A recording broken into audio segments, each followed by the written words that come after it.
Japanorama.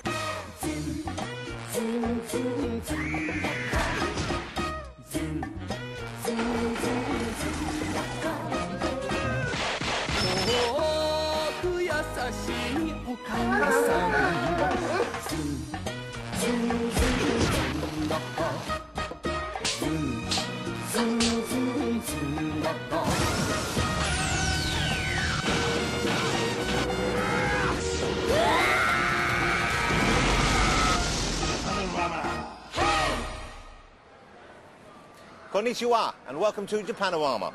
The single biggest recent trend in Japan has got to be the ascendancy or even supremacy of one specific social group, which brings us to tonight's word. Otaku.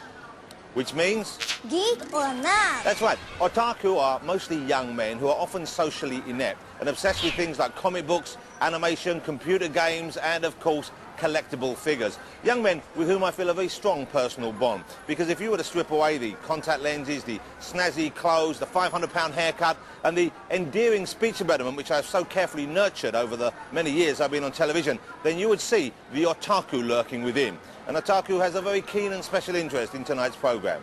Otaku, people of many special interests. Otaku.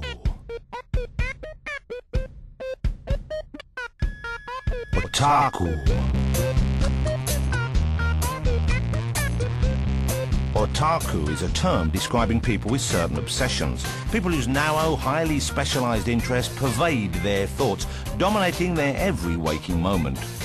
Otaku are mainly interested in manga, anime, and collecting figures of characters from manga and anime.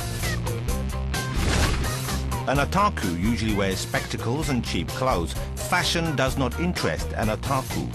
Otakus reject the all-consuming Japanese ethos of the dutiful salaryman and relentless social competition. An otaku stays at home and works on his computer.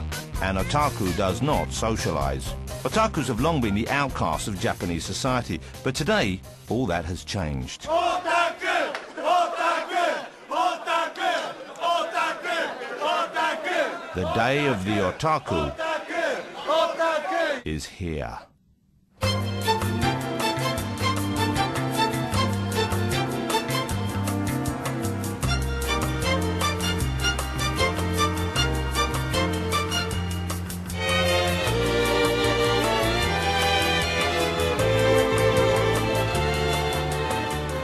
If you really want to see the herds of otaku in a mass grazing situation, then there really is only one place to come to where such sightings are guaranteed, and that's here in the Akihabara section of Tokyo, known as Electric Town.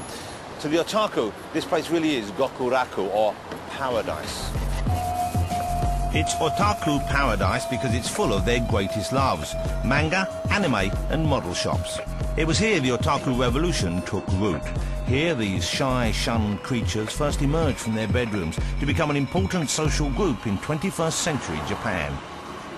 A couple of years ago, a seemingly mundane internet saga captivated Japan more than anything else in recent memory. It started on the popular 2-channel message board when a young, socially inept otaku contacted other otakus and sought their advice after meeting a young woman on a train. The allegedly true story of the train man's romantic turmoil became a national obsession. The original internet saga spawned a book, a hit film and one of Japan's most popular ever TV series. It's the story of a young otaku who is forced out of his shell to defend a woman from a drunken lout.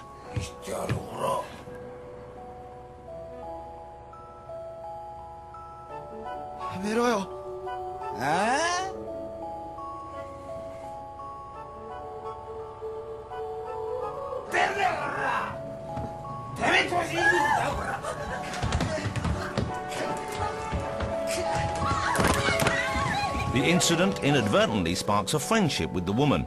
This poses an even bigger dilemma for a young man whose only contact with the female has been in the form of a moulded piece of plastic only 6 inches tall.